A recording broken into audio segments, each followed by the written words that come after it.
In Power Edit Query, you can convert format horizontal to vertical by UnPivot Column option. This option is very useful to proper format the data vertically.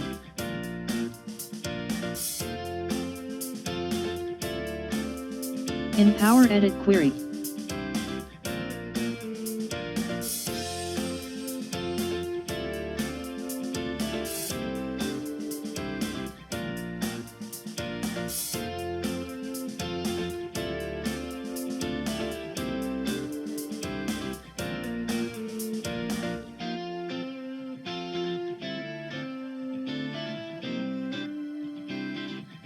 first select the column which you want to convert vertically.